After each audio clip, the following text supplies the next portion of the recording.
We've gone from months to weeks to days and now hours away from the Huskers opener across the pond against Northwestern. Big Ten opener, just like it was there in 2021, hopefully with a better result for the GBR. We got John Johnston on the line to break down some Nebraska offense and defense for us. You can grab John's work there on Corn Nation on SB Nation. Hey, John, how are you? I'm ready. I'm ready for the season. Good. I'm ready for it to start right now. We could just hang up and watch football. Exactly. We all do. And this Northwestern matchup appears to be a mismatch, and Vegas considers it a mismatch at 13.5 points. But I bring the transition in here because Northwestern, they're always underrated, and sure, they were awful last year, and they were awful 3 years ago, but most seasons under Pat Fitzgerald, they're going to a bowl game. They're challenging for the West. They've won the West twice in the last 4 years. They're never ranked preseason. I looked at this the other day. Never been ranked in the preseason under Pat Fitzgerald. He's finished ranked 5 times, so they just are always under the radar. So I expect, despite the personnel gap, for Northwestern to show up and play a pretty good ball game. Well, Northwest, they usually start the season really slow. They usually start the season spending their first 2 or 3 games trying to figure out what their personnel can do and how they can play football. So I think that goes in Nebraska's favor. But the other thing is who was it? Mike Hinkwitz was their defensive coordinator for like 1635 or something. And he's gone, and now I believe they have Jim O'Neill, a defensive coordinator. And I don't think that a guy that's been there 2 years is going to have the same defense that a guy that's been there for, decades. He was there. He coached 50 years. I know that. It was something crazy, like 50 years, 52. And I think he was excellent at figuring out what his personnel could do and what he could do to take advantage of them. So that's where I think Northwestern is really going to have a problem. And then, you always have to figure out who's going to score points for them. And in the past few years, people haven't had to worry about that. They're just like, well, we don't actually have to score points ourselves. Nebraska will just give us the ball. And it's like they'll score for us. And, that's been kind of a problem over the last, in the Scott Frost era, certainly. You say that, John, and it just hit me the other day in talking through all the mistakes last year that the season started with the special teams gaffe with, who was it? It was Cam Taylor-Britt, I think, that tried to field a punt at like the 2-foot line that turns into a safety, that turns into a 9-0 deficit because then the safety turns into a short kick and the whole deal. Then, here we are 3 months later, and they've got a 2-score lead on Iowa, and they're getting a punt blocked in the fourth quarter that leads to a comeback, and they lose that game. Yeah. So you're just starting this out by bleeding me. Oh, sorry. I know we wanted to look ahead. Yeah. But that's the last thing we saw. So we will look ahead. Is this transfer portal situation for Nebraska as good as it appears to be with Casey Thompson, O'Shawn Mathis, all these, Trey Palmer, all these great additions, which is largely considered to be the best addition group in the Big Ten? Well, it better be. I mean, how many quarterbacks did they end up with? Like 15? I mean, you got Casey Thompson and Chubba Purdy, and then you got 2 younger guys coming in, Torres. Logan Smothers is still around, and Heinrich Harburg's still there. They better have figured out, some guys that are going to play on offense. And then, on the defensive side of the ball, they brought in a whole slew of defensive backs to replace guys that were 3-year starters. Do I think this is going to work out? I don't think Northwestern is a very good team. That has nothing to do with whether or not Nebraska wins or loses. But I don't think they're a very good team personnel-wise. I think Pat Fitzgerald is one of the best coaches in the nation. But then you go from that, and then you could play, who is it, North Dakota, and then Georgia Southern, and then you get Oklahoma. And then you get Rutgers and Indiana. I mean, it's like this schedule. They said, here's a gift, Scott Frost. Get your team ready to play the real meat of the schedule at the end, when hopefully all your players are gelling and coming together. So, is it going to be that big a deal? I guess we're going to find out. I mean, we've been sold that they have gobs of athletes coming in and that they can play well. So again, that's, Saturday morning, we're going to see what happens. So I'm guessing you're along with everybody else on the offensive side that the line is the biggest wild card. Yeah, it is. Part of that is, well, I mean, last year, if you look at last year's line, I mean, the pass protection was some of the worst in the nation. The offense wasn't very good because of that. I'll just bring up Bryce Benhart. I beat that guy to death last year. I did in 2022. He was a starting right tackle, probably be starting right tackle again. He gave up, sacks where Adrian Martinez was hit and coughed up the ball and cost us games.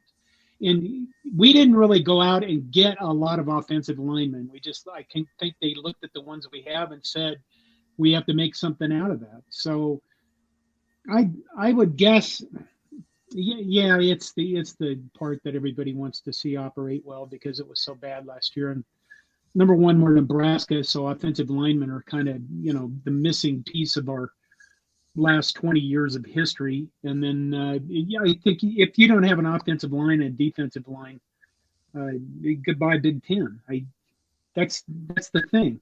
I think that's the thing that Scott Frost has literally gotten wrong in his now 5th year that he's been in Nebraska is, and at UCF and that conference, you probably could get away with not having just grinding bash football. But in the Big Ten, your last 4 games are what? Iowa, Minnesota, Wisconsin, Michigan. So if you're not going to have the lines to stand up to be beat up, then you're not going to do well. And I think, part of that is, are we going to be able to do that? And again, I guess we're going to find out because the season's less than 72 hours away. We got John Johnston on the line from Corn Nation. You can catch his work and the rest of the crew there at SB Nation's Corn Nation. There you go. So, Scott Frost, you bring him up, and he comes in as, I thought it was a great hire. Favored son. Look at the work he did at UCF. Look at the work he did with the Oregon offense. I thought it was the perfect fit. Obviously, it hasn't been, and there was a point in the 2018 season, his first season, and I thought, okay, they started 0-6. He's still figuring things out, and then they look great down the stretch. They take Ohio State to the wire. They take Iowa to the wire. They go 4-2, and I thought they were going to be off and running, and here we are 4 years later, and they lose 1-score games. And last year, if you just watched the games and turned the scoreboard off, shoot, they can play with Ohio State, Michigan State, Oklahoma, right, Michigan, but of course, it's just uncanny, the gaffes that are made in crucial times for this team repeatedly. Yeah. So it causes that. That's really the question you're asking. And I think, I'm not fly on the wall of the athletic department, but when you look at Nebraska football, we have out-recruited the Big Ten West for pretty much the last 10 years. So a lot of people go, well, we need better players. Better players for what? We've had good players. They haven't worked out. So under Scott Frost, what's the problem? And I think when you look at a team where you have decent athletes, but they're not winning games, and Scott Frost brings up the small details, and it's like he doesn't understand that he is the one responsible for those small details. And you go back to last year's Michigan State game. Our defense kept them without a first down for the entire second half. That is incredible defense, especially when you looked at Kenneth Walker and how good a player he was. And I think how good Michigan State was at just mashing the football. And then it all comes down to a punt being kicked to the wrong side of the field. And who isn't taking care of the small details? It's not the punter. You can blame the punter, but it is not the punter. So, and you can take that and replicate it over the last 4 years. Why do we continue to not win games? I honestly think that it's because Scott Frost, in the way he talks, has never really taken full accountability for this program. If you even look at how he talks now about his new offensive staff, he'll bring up like, well, the offensive line wasn't that good last year, as if that was somebody else's fault, when he was the guy who was responsible for those coaches in the first place. So I just think that they're number one. I think Scott Frost is just a dysfunctional head coach. I don't. When you go back to the '90s, and God knows we had to because I'm a Nebraskan. Okay, when you go back to the '90s, you had a staff that had been there for years, but you not only had that, but you had everything in the background. You had nutrition, you had strength and conditioning, you had psychology, and you had something, the Unity Council, where the players took accountability and they all basically said, we're going to be accountable to each other. And if the players were screwing up, the players themselves took care of that. And I think when he thought he came back, he thought he still had that infrastructure in place without realizing that he was the one that had to build it, and he's never built it. And I don't really expect him to survive this season, honestly. Okay, so you're saying he's not going to survive the season. So what record is required, or what are the factors involved that would result in him keeping his job versus what's not going to happen that's going to get him dismissed? I think, for me, he has to contend and win the Big Ten West. I mean, it's your fifth year. I don't give a damn if you've hired all new offensive coordinators and offensive staff, and you have new portal players. There's been no sign that he's capable of winning games. If you go back through the last 4 years of the wins he's had, they've been against some no good teams. There hasn't been a signature win. And I think for this year, it has to be, I'm guessing the athletic department's looking at 8 wins minimum. But what does that get you? For me, it'd be 9-3. Wow. But here's the problem. Here's the problem. If we go 6-6, that's not progress, not in this schedule. But here's the problem, okay? When you look at how I mentioned our schedule early, right? You've got Northwestern, North Dakota, Georgia Southern, Oklahoma, tough game, Indiana, Rutgers. Then you get Purdue, and you get those last 4 games, Michigan, Iowa, Minnesota, Wisconsin. If he goes 8-4 and he loses the last 4, what's the point? We're Nebraska. We play for championships. We're not Iowa. We're not content to win the Big Ten West because nobody else is good enough. Show up to the Big Ten title game and score 3 points. I mean, those people, I abuse them, and rightfully so. Those people got to go. We're never going to win a big game with this nepotistic offense. You know what I mean? At Nebraska, you're expected to win championships. And I guess if, people are good enough, if people are happy with 7-5 in a coach's 5th year, I don't know what to say to that, especially because probably the 5 losses would come against teams you have to beat. They are in the Big Ten West, and they're the smash mouth teams that we have to beat. He hasn't beaten Minnesota. He hasn't beaten Iowa. He hasn't beaten Wisconsin. Has he beaten Purdue? I think he beat Purdue once. Illinois, last 2 losses against Illinois. I mean, these are not juggernauts. So no, I don't really, I don't really expect to.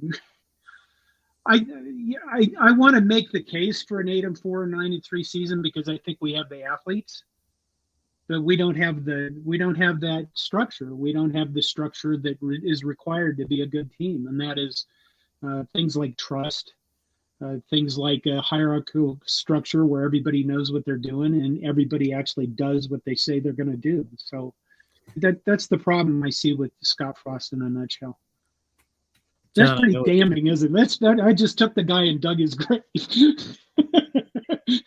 I kind of look at it this way, and I don't know if this is accurate. Just this is my guess, or maybe this is the way I would play it as Nebraska administration, that if he goes 8-4, I think he's going to keep his job, because to elevate from 3-9 to 8-4, even though 8-4 is not a Nebraska standard, of course, I have a tough time evaluating this program and the expectations anyway, because I know what the history is. I lived the history. I watched it, and then I saw from 2000 on to about 2010 a different level that was lower but still competitive. And then we saw early in the Big Ten competitiveness, and then we saw them start to beat everyone they're supposed to beat and then get whacked by anybody good. And now here under Frost, they don't beat anyone unless you're Fordham or somebody.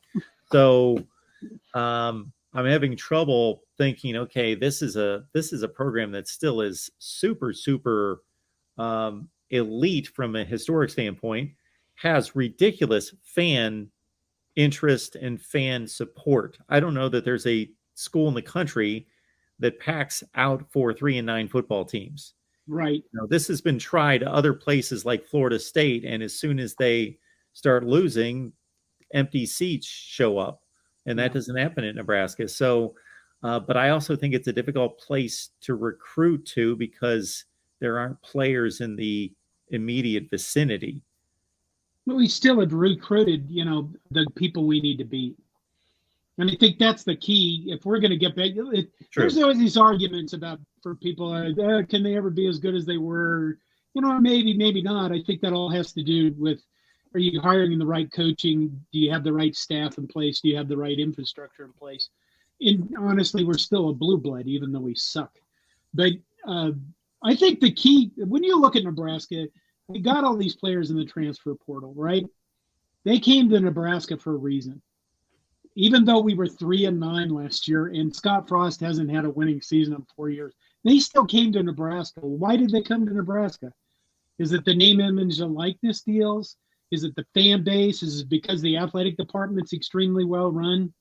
Or is it just because of Scott Frost? And I think that's a big question for, depending upon what happens in the next few years. So I personally think it's because of the other things and not Scott Frost, but kind of biased in that regard. Yeah, so I was kind of taking us down the road of, I believe 8-4 keeps his job, and I'm pretty sure 5-7 loses his job. Yeah. And I'm thinking 6-6 or 7-5 is not just a record indicator or record result. It's more about, okay, we went 7-5, but how did we compete against the teams that we lost to? Were we competitive, or did we get waxed and we're not even close to those teams? How are we doing in recruiting? What are all the other indicators that aren't just black and white wins and losses? Yeah, it's going to be probably, I said the same thing last year. I mean, it's going to be a really interesting season. And again, I guess for me, I don't look at the coaches as much, worry about that as much, because somebody else makes those decisions. I do worry about our fan base and how they do this. We've been a very split fan base. Well, for 20 years, Frank Solich got fired, then Bo Pelini got fired at 9-3, both of them with 9-3 records. And the fan base is, known as being really good to everybody else's fans, but we're hell on each other. And I know there are a lot of people that don't appreciate my take on Scott Frost, but I think you're right. I suppose I don't want to admit that. That's just what it is. I don't want to admit you're right. If we go 6-6, I don't think that's good enough. I don't think 7-5 is good enough, because I know where those losses are going to come. They're not going to come against, a Michigan, who we don't play that well. They probably will, but they're going to come against the teams that we need to beat, and they're probably going to come because, because PJ Fleck runs nickel duo 35 times in the game and just beats the hell out of our defensive line. And that's going to be the same thing for Wisconsin and Iowa. That we were ahead, 21-9 when they blocked that punt? I think it was. Yep. Yeah. And I think pretty much every person who pays attention to college football in the world looked at that block punt and said, well, this game is over.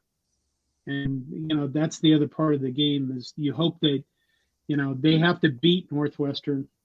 And I've actually said on YouTube that if they don't beat Northwestern, that Frost needs to be just fired after the game so that we can turn this over to another coach, and hopefully they can have a good season. Which is pretty bold, that's pretty strong, but I'm not a sugarcoat the stuff very well guy. Yeah, I am typically. I'm glad. I live in Minnesota, and I'm glad I live here, because people aren't going to show up down the street that I know of, or find me walking to the grocery store. I All hope. right, we got John Johnston on the line from Corn Nation, SB Nation's platform for Nebraska athletics. John, are you confident in Saturday's game? I am because I just think we have better athletes. I think that Northwestern, like I said, is I don't think they're that good a team. I expect us to just beat the snot out of Northwestern. I really do. And if we don't, it's again because of some kind of organizational issues. If you went back to last year, we knew we needed to win the first game. We lost to Illinois. In that game, Illinois sold out against the run. I mean, you could just their defensive linemen. They didn't even bother. They just basically moved everybody up the line, sold out against the run. And if we'd have ran any misdirection plays at all, we'd have probably killed them. But we didn't. And why didn't we do that? Because we didn't plan anything like that. So, is this going to? You asked if I think we're going to beat Northwestern. I'll be honest with you. My wife's and my son, who is a Minnesota grad, in my living room said something to me about Nebraska on Saturday morning, and my stomach started churning. So that's where I'm at. Do I feel confident? Yeah, I'm confident. My mouth and my brain are confident. My stomach is telling me a different story. All right. Well, I hope you can make it to Saturday and make it Yeah. through Saturday then. Yeah, that'd be good. John Johnston's here at Corn Nation, SB Nation, Nebraska athletics. John, we appreciate you stopping by and breaking things down for us.